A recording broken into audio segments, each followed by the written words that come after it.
Friend, स्वागत है आपका आपके अपने चैनल पर फरमान खान बायोलॉजी एंड केमिस्ट्री में, जिसमें हम एग्रीकल्चर केमिस्ट्री शुरू की हुई है और हमारा चैप्टर चल रहा है 12th, जिसका नाम है दुग्ध रसायन, जिसे डेयरी केमिस्ट्री या मिल्क केमिस्ट्री के नाम से भी जाना जाता है।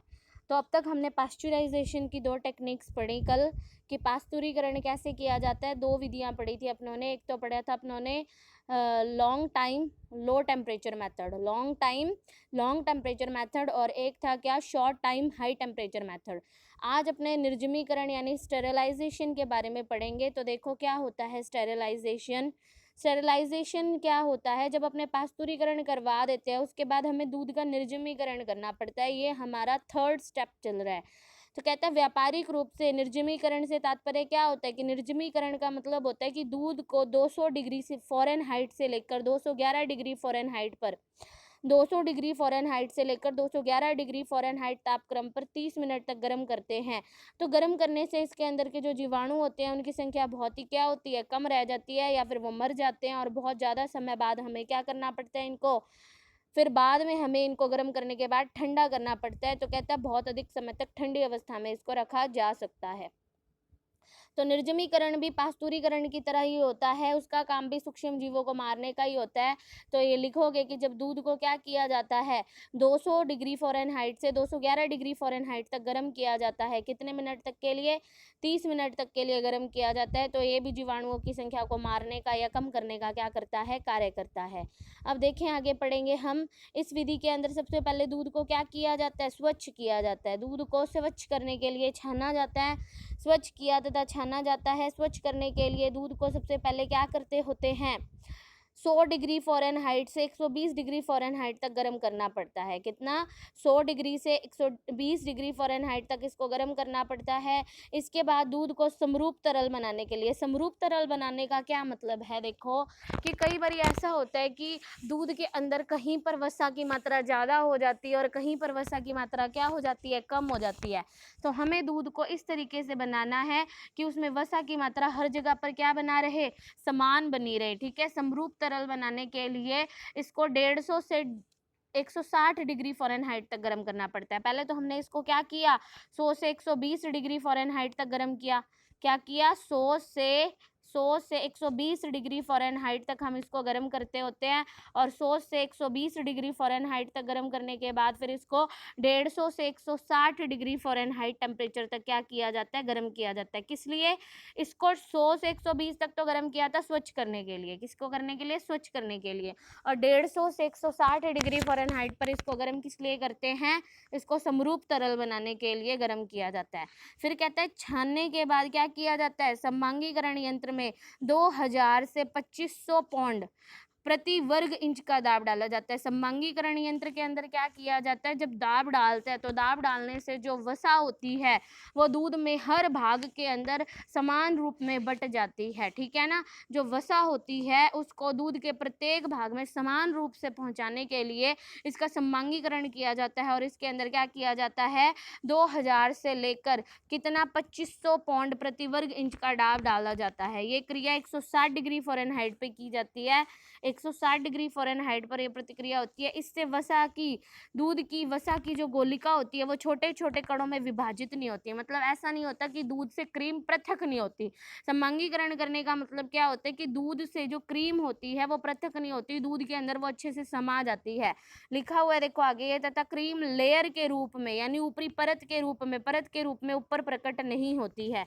इसके बाद क्या किया जाता है, निर्जमीकृत की कुप्पियों में भरकर सील करके इनको 1 घंटे के लिए एक टैंक में, कितने टैंक में, जिसमें 212 से लेकर 230 डिग्री फ़ारेनहाइट का टेम्परेचर होता है, उसके अंदर इसको क्या कर दिया जाता है, डाल दिया जाता है। कुप्पियों को डुबो देते हैं और फिर बोतलों को निकाल कर ठंडा करके शहर भेज देते हैं।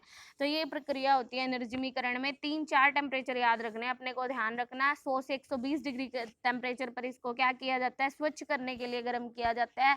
उसके बाद 150 से 160 डिग्री सेंटीग्रेड टेम्परेचर पर समरूप तरल बनाने के लिए इसको किया जाता है गर्म, और 2000 से लेके 2500 प्रति वर्ग इंच पौंड प्रति वर्ग इंच का दाब इसके अंदर डाला जाता है।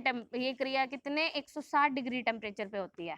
और लास्ट में हमें क्या करना होता है, इसको 212 से 230 डिग्री फ़ारेनहाइट तापक्रम पर जो निर्जमीकृत कुप्पियाँ होती हैं, उन कुप्पियों को क्या किया जाता है, इस टेम्परेचर पर पानी में डुबोकर लास्ट की बिल्कुल लास्ट में फिर से इसको इतना गर्म क्यों किया जाता है, ताकि बचे खुचे जितने भी जीवाणु होते हैं वो क्या हो जाए, नष्ट हो जाए। अब देखो आगे अगली प्रक्रिया क्या है, समांगीकरण। समांगीकरण के अंदर क्या लिखा हुआ है, ये दूध की प्रक्रिया है। ये वो प्रक्रिया है जिसमें यांत्रिक विधि द्वारा दूध की वसा गोलिका तथा दूध के सीरम को एक समान आकार वाले छोटे छोटे कणों में विभाजित कर दिया जाता है, जिससे दूध को संग्रह करते समय उसके ऊपर क्रीम लेयर के रूप में वसा एकत्र ना हो सके। यानी वसा को दूध में समान रूप से उपस्थित रखने के लिए समांगीकरण की क्रिया की जाती है। ये मैंने आप लोगों को बता दिया। इसके लिए हमें उच्च दाब का यूज करना पड़ता है, और वो दाब कितना था, 2000 से लेकर 2500 पौंड प्रति वर्ग इंच दाब का इस्तेमाल किया जाता है। आगे देखेंगे दूध का परीक्षण। तो दूध का गुणवत्ता परीक्षण, दूध गुणवत्ता कोई विकल्प नहीं बल्कि आवश्यकता और अनिवार्यता है। मतलब हम अफोर्ड नहीं कर सकते दूध की क्वालिटी खराब, अफोर्ड नहीं क्यों नहीं कर सकते, क्योंकि अगर दूध की क्वालिटी खराब होगी तो दूध जो है वो सीधा हमारे स्वास्थ्य पर असर डालेगा। ठीक है, इसीलिए हमें दूध की क्या करनी पड़ती है, जांच करनी पड़ती है। तो कहते हैं दुग्ध व्यवसाय में एक महत्वपूर्ण कारक है क्या, मिल्क क्वालिटी। दूध का परीक्षण उनकी शुद्धता जांच करने के लिए किया जाता है। इसके इन परीक्षणों को गुणवत्ता नियंत्रण परीक्षण कहते हैं। क्या कहते हैं, गुणवत्ता नियंत्रण परीक्षण कहते होते हैं। आगे देखो क्या लिखा हुआ है, कहते हैं कि गुणवत्ता परीक्षण दुग्ध उत्पादन व दुग्ध संसाधन दो स्तरों पर करते होते हैं। दुग्ध उत्पादन व दुग्ध संसाधन दो स्तरों पर करते होते हैं। दुग्ध उत्पादन स्तर पर गुणवत्ता परीक्षण, तो दुग्ध उत्पादन स्तर पर गुणवत्ता परीक्षण के अंदर क्या लिखा हुआ है, संक्रामक रोगों से ग्रसित कैसे करते होते हैं, जो संक्रामक रोग जैसे थनैला रोग हो गया, क्षय हो गया, इन रोगों से ग्रसित पशुओं का परीक्षण करके इनको पशुशाला से हटा दिया जाता है और इनके दूध को उपयोग नहीं किया जाता। थनैला रोग से ग्रस्त पशुओं के समूह से, थनैला रोगों से ग्रस्त जो पशु हैं उन्हें उनके समूह से पृथक करके उनके दूध के उपयोग और विपणन पर रोक लगा दी जाती है। और उसके बाद तीसरा टेस्ट तुम्हारा क्या होता है कि दूध में खीस की मिलावट का पता लगाने के लिए ये टेस्ट किया जाता है। ये गलत लिखा हुआ है, ये तुम्हारा COB टेस्ट है, CDB टेस्ट नहीं है, COB टेस्ट है। ठीक है, ताजे दूध का COB परीक्षण करके, D नहीं है, ये O है। ठीक है, COB परीक्षण करके दूध में खीस मिलावट का पता किया जाता है। COB का क्या लिखा जाता है पूरा नाम, COB का नाम है क्लोट ऑन बॉइलिंग। क्या होता है, clot on boiling, BOILING, clot on boiling, ये चीज होती है। इसमें क्या किया जाता है, जब खीस होती है ना, तो खीस को जब खीस युक्त दूध को गर्म किया जाता है तो उसमें दूध का क्या बन जाता है, थक्का सा बन जाता है। क्लोट क्या होता है, थक्का सा बनना, दूध फट जाता है।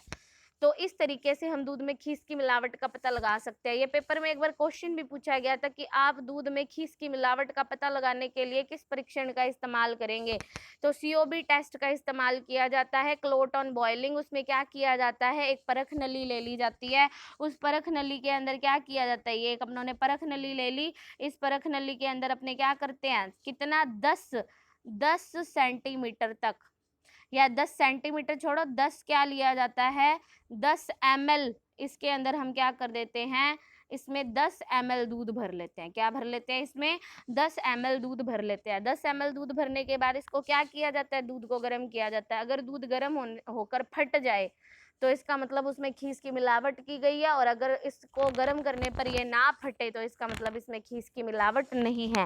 इस टेस्ट को कहा जाता है COB टेस्ट। तो ये अच्छे से समझ आ गया होगा आपको, इम्पॉर्टेंट है। आगे देखो क्या लिखा हुआ है, संसाधन स्तर पर गुणवत्ता परीक्षण। तो संसाधन स्तर पर गुणवत्ता परीक्षण देखो, ये हमारा पैराग्राफ है।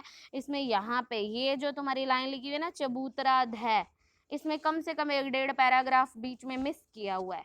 तो इसीलिए ये ध्यान रखना, तुम लोगों को ये अच्छे से पता होना चाहिए कि ये पूरा पैराग्राफ जो है वो नहीं है, ये बीच में यहाँ पे क्या है, बीच में 1-1.5 पैराग्राफ गोल कर दिया उसने, तो इसीलिए यहाँ पे कोई मतलब नहीं बनेगा इन चीज़ों का। तो देखो क्या लिखा हुआ है, डेयरी संयंत्र पर दूध को संसाधित करने से पहले उसकी शुद्धता व ताजेपन की जांच करने के लिए कुछ परीक्षण किए जाते हैं। उन्हें चबूतरा, आगे देखो आगे गायब हो गया बिल्कुल, तो वो अपने पास नहीं है, वो एग्रीकल्चर की एक पुरानी सी बुक है, उसके अंदर मिलेगा टॉपिक, तो मैं आप लोगों को ये टॉपिक बाद में अच्छे से करवाऊंगी, ठीक है। अब देखो क्या लिखा हुआ है इसके अंदर, सीधा याद रखो, आगे तुम लोगों को ये पता होनी चाहिए दूध में अम्लता कितनी 0.12 से 0.18% होती है। यहाँ से पढ़ो आप लोग, ये छोड़ो, यहाँ से पढ़ो, दूध में जो अम्लता होती है वो कितनी 0.12 से 0.18% होती है।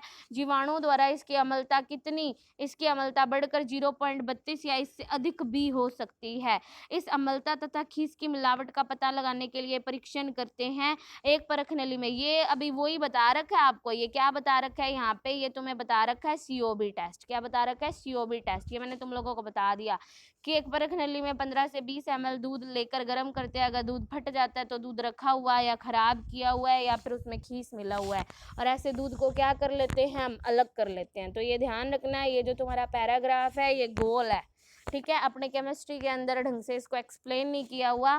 अब देखो आगे लिखा हुआ है तुम्हारा क्या, अम्लता परीक्षण लिखा हुआ है, तो ये आगे भाई अपना प्रैक्टिकल है, वो प्रैक्टिकल अपने को नहीं करना, अपने को प्रैक्टिकल नहीं करना, अपने को सिर्फ और सिर्फ थियोरटिकल पोर्शन करना है। प्रैक्टिकल की जो चीज़ है उसके ऊपर क्वेश्चन नहीं पूछा जाता, हाँ इसमें बस इसका डायग्राम पूछा जाता है, वो मैं तुम्हें आगे करवाऊंगी। पहले देखो अम्लता परीक्षण, एसिडिटी टेस्ट। तो अम्लता 2 प्रकार की होती है, एक होती है प्राकृतिक अम्लता, एक होती है विकसित अम्लता। प्राकृतिक अम्लता क्या है, दूध में उपस्थित जो कारक होते हैं उनकी वजह से जो अम्लता उत्पन्न होती है वो तुम्हारी प्राकृतिक अम्लता का कार्य करती है। तो देखो क्या लिखा हुआ है, दूध में फास्फेट होता है, सिट्रेट लवण होते हैं, कैसीन, एल्बुमिन, और दूध में घुली हुई जो CO2 गैस होती है उसकी उपस्थिति के कारण जो अम्लता पाई जाएगी उसे प्राकृतिक अम्लता कहा जाता है। और ताजे दूध में यह अम्लता 0.12 से 0.14% के बीच में होती है, 0.12 से लेकर 0.14% के बीच में होती है ताजे दूध की अम्लता, आप लोगों को अच्छे से याद रखनी है। उसके बाद है विकसित अम्लता, ये अम्लता दूध में विकसित की जाती है, कैसे कि दूध में लैक्टोज पाई जाती है, लैक्टोज शर्करा का आगे क्या हो जाता है, किण्वन होने पर लैक्टिक अम्ल का निर्माण होता है। किसका निर्माण होता है, लैक्टिक अम्ल का। तो दूध से जब दही बनती होती है तो अपने क्या करते हैं, उसके अंदर उसमें लैक्टोबैसिलस नाम के जीवाणु डाल देते हैं, वो जीवाणु क्या करते हैं, लैक्टोज शर्करा का किण्वन कर देते हैं, और किण्वन करके उसको किस में बदल देते हैं, लैक्टिक अम्ल में बदल देते हैं। तो ये बात आप लोगों को अच्छे से याद रखनी है कि 2 प्रकार की अम्लताएं पाई जाती है, एक प्राकृतिक अम्लता होती है और एक हमारी विकसित अम्लता होती है। उसके बाद देखो इसमें अम्लता परीक्षण करने के लिए एक टेस्ट दिया हुआ है, तो ये वाला जो टेस्ट है, हमें सिर्फ इसका सिद्धांत मैं आप लोगों को बता देती हूँ। इसका सिद्धांत उदासीनीकरण अभिक्रिया पर कार्य करता होता है। किस अभिक्रिया पर कार्य करता होता है, उदासीन अभिक्रिया पर कार्य करता होता है। इसमें तुम लोगों को पता ही है कि अम्ल क्षार आपस में जब क्रिया करते हैं तो क्रिया करके एक दूसरे को क्या कर देते हैं, उदासीन कर देते हैं। इस उदासीन बिंदु की अवस्था को क्या किया जाता है, सूचक के द्वारा ज्ञात कर लिया जाता है कि भाई दूध में क्या है, अम्ल है, हम किसका यूज करेंगे यहाँ, क्षार का। क्षार के रूप में हम किसका इस्तेमाल करते हैं, NaOH का इस्तेमाल करते हैं। दूध में अम्लता की परीक्षण करने के लिए NaOH का इस्तेमाल किया जाता है, और इसमें सूचक मिलाया जाता है फिनेफ्थलीन। सूचक आप लोगों को पता ही है क्या होते हैं, जो अम्ल और क्षार की उपस्थिति का पता लगाते हैं उन्हें क्या कहते हैं, सूचक कहते हैं। तो हम क्या करते हैं, ध्यान से देखो, ये तुम लोगों को डायग्राम अच्छे से याद करना है, ये डायग्राम पेपर में पूछा गया है। इसके अंदर ये वाली जो चीज है ये तुम्हारी क्या है, पिपेट है, ये तुम्हारी पिपेट दी हुई है। इसमें तुमसे पिपेट का डायग्राम पूछा जा सकता है, ब्यूरेट का डायग्राम पूछा जा सकता है, ब्यूरेट स्टैंड का डायग्राम पूछा जा सकता है। तो ये डायग्राम अच्छे से याद कर लेना, क्योंकि ये पेपर में पहले भी पूछे गए हैं, ये बात याद रखना, ये पेपर में पहले भी पूछे गए हैं। तो हमें ये प्रैक्टिकल नहीं याद करना, हमें प्रैक्टिकल का डायग्राम याद करना है। ये बात आप लोगों को समझ आ गई होगी। अब देखो इसके अंदर सिद्धांत मैंने आप लोगों को बता ही दिया है, ये फॉर्मूले भी इसके अंदर गलत दिए हुए हैं। अगर आप लोगों को ये फॉर्मूले चेकआउट करने हैं तो ये फॉर्मूले आपको किताब के पीछे पीछे हमारे प्रैक्टिकल्स दिए हुए हैं, आपको अगर समझना है तो वहां से आप अच्छे से समझ सकते हैं, वहां आप लोगों को कोई भी दिक्कत नहीं होगी। मैं बता देती हूँ आप लोगों को, अभी बताया जाएगा, 1 मिनट रुकें जरा। ऊपर की तरफ है। आप अपनी किताब जो है उसको चेक कर लें, उसमें प्रैक्टिकल आप लोगों को दिया होगा, उस प्रैक्टिकल से आप लोगों को इसके बारे में पता चल जाएगा। हाँ, इसके नीचे आ गया ये प्रैक्टिकल, देखो ध्यान से सारे के सारे। ये जो प्रैक्टिकल आप लोगों को दिख रहा है, अगर आपको पढ़ना है तो आप यहाँ से पढ़ेंगे। प्रैक्टिकल नंबर आपका कितना दिया हुआ है, ये वाला आप लोगों का प्रैक्टिकल है। ये देखो, दूध में अम्लता प्रतिशत का पता लगाना।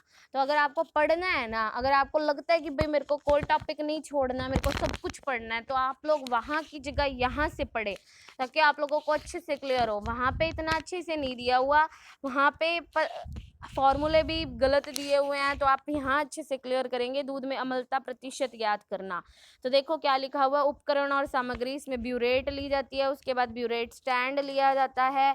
ब्यूरेट और ब्यूरेट स्टैंड लेने के बाद इसके अंदर और देखें क्या क्या लिया जाता है। इसके अंदर पोर्सिलीन की प्याली ली जाती है। पोर्सिलीन की प्याली चीनी मिट्टी की प्याली होती है, ठीक है। 10 ml का पिपेट, कांच की छड़, बीकर, ठीक है, ये सब लिया जाता है। सोडियम हाइड्रोक्साइड इसके अंदर लिया जाता है, जिसकी नॉर्मलता क्या है, N/9 नॉर्मलता का या फिर N/10 नॉर्मलता का विलयन लिया जाता है। और उसके बाद इसमें सूचक लिया जाता है कौन सा, फिनेफ्थलीन। अब देखो ये सिद्धांत आप लोगों को समझाया हुआ है क्या, कि अम्ल और क्षार जब एक साथ मिलाए जाते हैं तो क्षार और अम्ल आपस में क्रिया करके लवण बनते हैं। ये लिखा हुआ है ना, एक यौगिक बनता है, क्या बनता है, लवण बनता है, तथा अम्ल और क्षार दोनों एक दूसरे को उदासीन कर देते हैं। एक दूसरे को उदासीन करने की अवस्था तभी मालूम हो सकती है जब हम किसी सूचक का प्रयोग करें, क्योंकि सूचक ही हमें सही सूचना देगा कि किस टाइम पर अभिक्रिया उदासीन अवस्था के अंदर आई है। अब देखो ये आप लोगों को डायग्राम वही दिया हुआ है सेम। ये फिनेफ्थलीन हमारा सूचक का कार्यकर्ता होता है। सूचक का कैसे कार्य करेगा, जब अवस्था आएगी उदासीन तो ये क्या कर देगा, रंग परिवर्तन का कार्य कर देगा। रंग परिवर्तन, देखो अब आगे क्या लिखा हुआ है। सबसे पहले हम क्या करते हैं, जो हमारा ब्यूरेट होता है उसको हम आसूत जल से धोकर सुखा लेते हैं, ठीक है। ब्यूरेट को ब्यूरेट स्टैंड में लगाकर, चाहे तो उसमें N/9 का सॉल्यूशन भर दो, चाहे तुम उसमें N/10 का सॉल्यूशन भर दो। अगर N/9 का सॉल्यूशन भरोगे तो तुम्हारा फॉर्मूला अलग लगेगा, अगर N/10 का सॉल्यूशन भरते हो तो तुम्हारा फॉर्मूला अलग लगता होता है।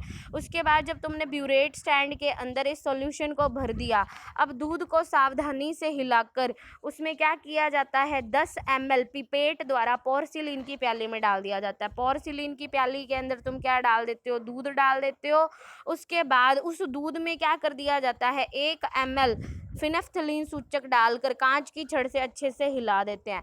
देखो ये तुम्हारा डायग्राम दिया हुआ है, इस डायग्राम में तुम लोगों को क्या दिख रहा है, ये तुम्हारी ब्यूरेट है। ब्यूरेट में तो तुम क्या भर देते हो, इस ब्यूरेट में तो तुम भरते होते हो NaOH। क्या भरते होते हो इस ब्यूरेट के अंदर, NaOH। ये तुम्हारी पोर्सिलीन की प्याली है।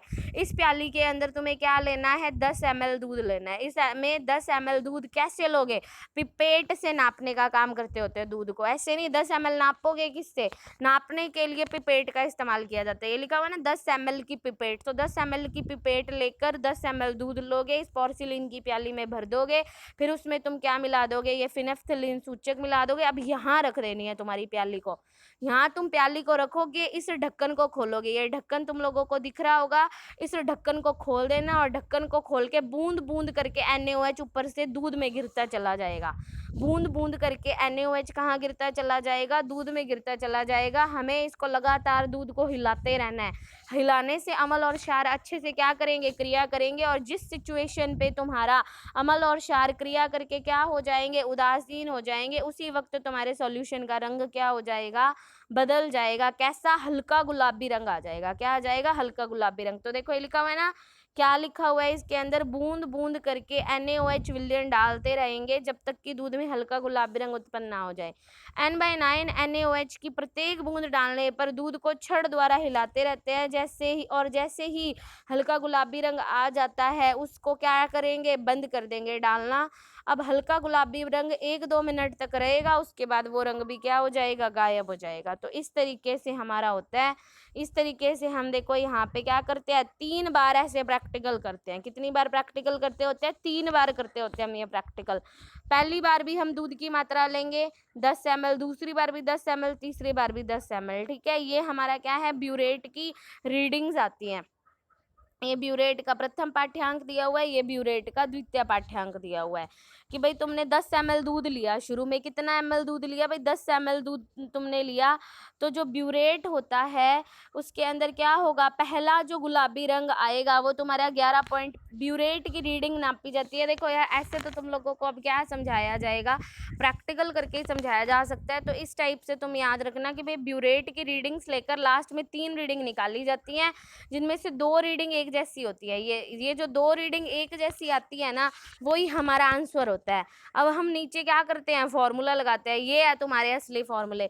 अगर तुम n/9 NaOH का इस्तेमाल करते हो तो यहाँ गुणा में क्या किया जाता है, 0.01 का इस्तेमाल किया जाता है। और अगर तुम यहाँ n/9 की जगह n/10 का सॉल्यूशन लेते तो यहाँ जो गुणा में तुमने 0.01 लिखा है ना, वहाँ तुम गुणा में 0.009 का इस्तेमाल करोगे। ये 2 फॉर्मूले हैं, इनका इस्तेमाल करके दूध में अम्लता प्रतिशत को क्या कर लिया जाता है, ज्ञात कर लिया जाता है। अगर तुम्हारी दूध में अम्लता प्रतिशत 0.12 से लेकर 0. क्या आती है, 18 के बीच में आती है, जैसे कि पहले प्राकृतिक या ताजे दूध की अम्लता तुमने अभी जस्ट पढ़ी थी, अगर तुम्हारी वैल्यू इसके बीच में आएगी तो तुम्हारा दूध ताजा है, अगर ऊपर नीचे आ रही है इसका मतलब दूध में कोई ना कोई मिलावट की गई है। तो इस तरीके से हम क्या करते हैं, दूध में अम्लता का पता लगाते हैं। आप लोगों को अच्छे से क्लियर हो गया होगा कि भाई दूध में अम्लता कैसे चेक की जाती है।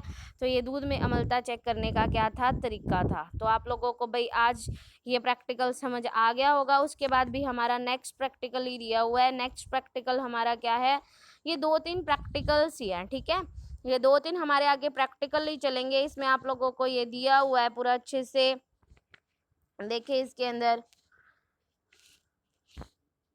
ये बात बताई हुई है कि अगर तुम n/10 का इस्तेमाल करते हो तो गुणा के अंदर 0.009 से गुणा की जाती है, ठीक है। उसके बाद देखो ये तुम्हारी फालतू की चीज़ें हैं, तुम लोगों को कुछ नहीं पढ़ना है इसमें, मैंने तुम्हें नॉलेज के लिए समझा दिया, बाकी ये पेपर में तो आता नहीं। उसके बाद देखो यहाँ पे तुम लोगों को क्या लिखा हुआ है, सावधानियां दी हुई हैं कि जिस स्थान पर गंदगी हो वहाँ परीक्षण नहीं करना चाहिए, क्योंकि कार्बन डाइऑक्साइड के दूध में प्रवेश करने से अम्लता बढ़ सकती है। क्यों, कार्बन डाइऑक्साइड प्राकृतिक अम्लता उत्पन्न करने का कार्य करता है। तो अगर तुम क्या करोगे, गंदी जगह पे मान लो प्रैक्टिकल कर रहे हो, वहाँ CO2 गैस दूध में प्रवेश कर जाएगी और दूध की अम्लता को बढ़ा देगी। तो अगर दूध ताज़ा भी होगा तो ऐसे नहीं लगेगा कि भाई ताज़ा दूध है। उसके बाद जब NaOH को मिलाते हैं तो सदैव ही 1-1 बूंद करके उसको निरंतर हिलाते रहना चाहिए। हल्का गुलाबी रंग कुछ ही सेकेंड के लिए आता है, तो जैसे ही रंग में परिवर्तन हो तो समझ जाना चाहिए कि भाई उदासीनीकरण अभिक्रिया पूरी हो चुकी है। ब्यूरेट में NaOH की देखो, ब्यूरेट में जब रीडिंग भरते होते हैं ना, तो रीडिंग इस टाइप से पानी चांद ऐसा होता है, तो रीडिंग हमें ऊपर से नहीं भरनी होती, रीडिंग हमें नीचे से देखनी होती है। जैसे मान लो ये तुम्हारा जो लाइन है, यहाँ पे तुम्हारी रीडिंग है 10.1 और यहाँ नीचे तुम्हारी रीडिंग है 10.3, तो तुम्हें ऊपर नहीं देखना, तुम्हें ये जो नीचे वाला जो सिरा होता है यहाँ से रीडिंग पढ़नी होती है और ये 10.3 रीडिंग आती है, इस टाइप से होएगा। ब्यूरेट की रीडिंग लेने के समय ये प्रक्रिया उस समय तक दोहरानी चाहिए जब तक कि 2 पाठ्यांक हमें एक जैसे ना मिल जाए। तो मैंने तुम्हें बताया था लास्ट में 2 रीडिंग सेम आती हैं, उनसे हम चेकआउट करते हैं। तो इस तरीके से आज हमने दूध में अम्लता परीक्षण की जांच की कि दूध में अम्लता का परीक्षण कैसे किया जाएगा। उसके बाद कल अपने क्या करेंगे, लैक्टोमीटर के द्वारा परीक्षण करेंगे। लैक्टोमीटर के द्वारा परीक्षण करने से दूध में घनत्व का पता चलता है, दूध के घनत्व का पता चलता होता है। लैक्टोमीटर क्या कार्य करता होता है, लैक्टोमीटर दूध में घनत्व का पता लगाता है, जिससे हमें पता चलता है कि दूध में पानी की मिलावट की गई है या फिर नहीं की गई है। तो आज के लिए इतना बहुत है। आज हमने क्या किया, दूध में अम्लता परीक्षण को चेक किया। अगर आपको वीडियो पसंद आई हो तो वीडियो को लाइक करें, इस चैनल को सब्सक्राइब ज़रूर कर लें। देखो, क्योंकि चैनल को सब्सक्राइब करने से आपके पास इन्फॉर्मेशन फटाफट पहुंच जाएगी। यहाँ पर हम लोग भी मेहनत कर रहे हैं, थोड़ी सी मेहनत आप भी कीजिए, ठीक है। तो वीडियो को लाइक करें, शेयर करें और चैनल को सब्सक्राइब ज़रूर कर लें। धन्यवाद आपका बहुत बहुत। बाकी हम पढ़ेंगे कल।